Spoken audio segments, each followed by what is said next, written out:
Pemirsa, perdagangan saham di Bursa Efek Indonesia baru saja berakhir. Kita akan membahasnya bersama Infovesta Utama.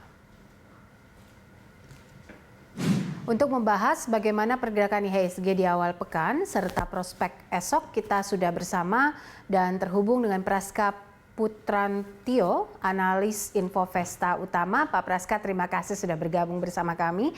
IHSG hari ini ditutup di zona hijau dengan 0,08% atau berada di level 5.200. Menurut Anda apa saja yang menjadi sentimen untuk pasar saham hari ini? Ya, untuk di awal pekan ini memang pergerakan IHSG cenderung fluktuasi ya, sempat mengalami pelemahan sampai ke level 5.035 dan penutupan tampaknya memang agak spekulatif ya penguatan di titik-titik terakhir dan menguat tipis sekitar plus 0,08 ke 5.270. Dan sektor-sektor saham yang menopang ya penguatan IHSG sektor konstruksi dan properti dan juga ditopang juga oleh sektor keuangan, terutama bank-bank BBRI ya, saham big cap ini juga turut menopang penguatan IHSG paling tidak bisa bertahan di zona positif meskipun masih tidak terlalu kuat. Dan secara sentimen regional pun juga memang tampaknya bursa Asia masih cenderung agak spekulatif juga ya, wait and see menanti perkembangan dari kasus COVID-19 yang saat ini juga makin melebar ya seperti itu, dan juga mengenai masalah isu-isu geopolitik dan juga mengenai kondisi di Amerika Serikat sendiri jelang pemilu seperti itu. Oke, kalau kita lihat hari ini BBNI, BMRI ini kan banyak sekali di Lego asing begitu. Sementara yang banyak dikoleksi adalah tadi yang seperti Anda sebutkan BBRI, kemudian juga ada saham Ciputra yang cukup banyak dikoleksi. Ini apa indikasinya?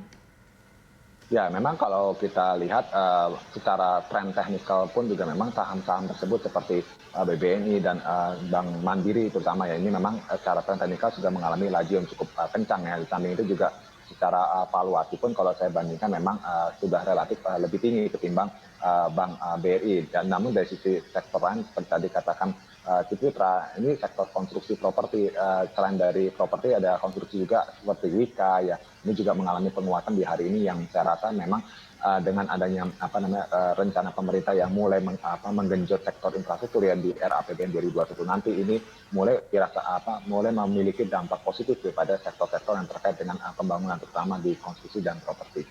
Baik, pernyataan Pak Jokowi juga kalau kita lihat secara makro terkait dengan investasi, Pak Jokowi bilang bahwa kalau investasi ini di bawah 5% maka akan ada ancaman begitu dari sisi resesi di Indonesia. Sementara kan selain konsumsi kita juga berpaku pada investasi. Seperti apa ini akhirnya bisa mempengaruhi investor? Ya, memang dari sisi kontribusi pertumbuhan ekonomi ya, selain konsumsi yang menyumbang lebih dari 60% dari pemerintah maupun swasta, investasi begitu juga kuat ya, karena investasi ini kan sifatnya lebih ke jangka panjang, terutama yang menjadi driver cukup kuat adalah menurut saya ini sektor infrastruktur yang saat ini juga menjadi andalan pemerintah untuk menopang setelah pasca pandemi ini seperti itu. Dan efek pada investor tentu saja di sini memang menurut saya tidak langsung signifikan ya ke saat ini, tapi dapat direspon dengan melihat dengan kinerja makro dari Indonesia sendiri. Apakah mampu bertumbuh paling tidak positif atau negatifnya berkurang drastis ketimbang dari pelemahan yang cukup drastis di kuartal 2 tahun ini. Baik, kalau kita lihat indeks dolar dan juga harga emas ini kan hari ini terkoreksi begitu. Lalu seperti apa pengaruhnya untuk pasar modal?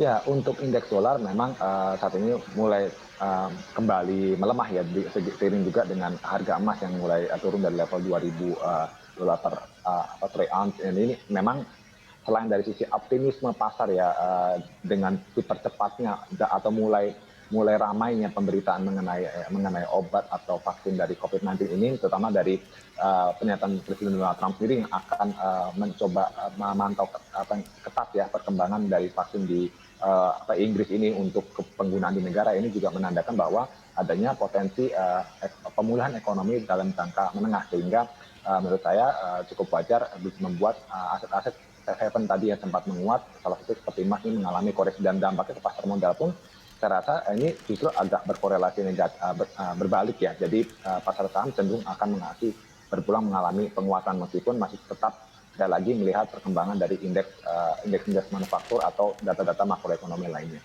Baik, kalau kita lihat tadi bicara soal COVID, bagaimana Anda melihat saham-saham farmasi untuk pekan ini? Ya, untuk saham farmasi memang kalau kita lihat ini penguatan sudah direspon ya sekitar minggu kedua Agustus ya, seiring dengan rencana pemerintah untuk mulai mendatangkan atau bisa dikatakan bekerja sama dengan beberapa perusahaan farmasi yang tadi disebutkan seperti ada Indofarma ya, karena ini yang sempat mengalami rally yang cukup signifikan seperti itu. Nah, namun untuk di pekan ini kita lihat saham-saham tersebut penguatannya sudah mulai cenderung terbatas. Kenapa? Karena euforia tersebut sudah cenderung direspon kemarin seiring dengan rencana pemerintah tersebut. Jadi kita tinggal menunggu bagaimana pelaksanaan saja, dan saham-saham tersebut tinggal melihat bagaimana impact-nya ke performa atau kinerja keuangan dan tidak pasca nanti dilaksanakan vaksin tersebut. Oke, kalau dilihat secara teknikal sendiri untuk mengubah bias menjadi bullish begitu atau penguatan, ini seperti apa rekomendasinya? Ya, untuk dari sisi saham-saham farmasi ya, ini kalau dari sisi saham farmasi memang saat ini untuk beberapa saham masih cenderung wait and see karena sudah mengalami rally yang cukup signifikan ya. Jadi ada baiknya lebih ke buy on weakness seperti Kalbe Farma, saya rasa bisa melakukan buy on weakness terlebih dahulu. Sementara kalau misalnya KS dan INAF kita coba avoid dulu karena rally yang cukup signifikan dan potensi secara teknikal ini rawan koreksi untuk jangka pendek seperti itu. Oke, untuk finansial dan juga sektor lain atau sektor teknologi mungkin yang bisa dikoleksi investor seperti apa untuk pekan ini, Pak Praska? Oke, untuk sektor finansial, saya rasa paling menarik ya ada dua bank ya, yaitu ada Bank BRI tetap dan Bank Jabar ya.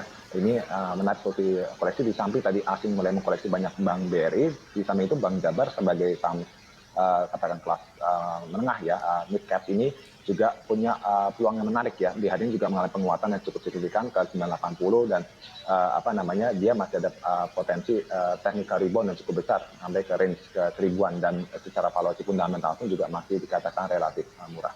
Oke, terakhir mungkin apakah tren penguatan ini masih akan berlanjut hingga akhir pekan ini, dan apakah memang pasar saham kita secara teknikal saat ini masih bisa dikatakan rapuh atau seperti apa Anda melihatnya? Ya, untuk pergerakan indeks harga saham gabungan IHSG ya di pekan ini saya melihat sebenarnya masih agak rawan ya, karena masih minim isu secara makro, dan di samping itu keputusan BI Rate tentu sudah ditetapkan ya, stabil, dan rupiah pun mulai juga menguat ya, dari 14.900 ke 14.700-an, dan range kita perkirakan ini akan cenderung sideways ya IHSG di pekan ini, di kisarannya di 5175 sampai range maksimum itu berada di level 5296 untuk di pekan ini, dan untuk besok kita perkirakan akan masih cenderung berpotensi melemah ya di kisaran 5175 sampai di level 5250-an. Baik, terima kasih Pak Praska untuk analisanya dan juga waktunya bersama kami.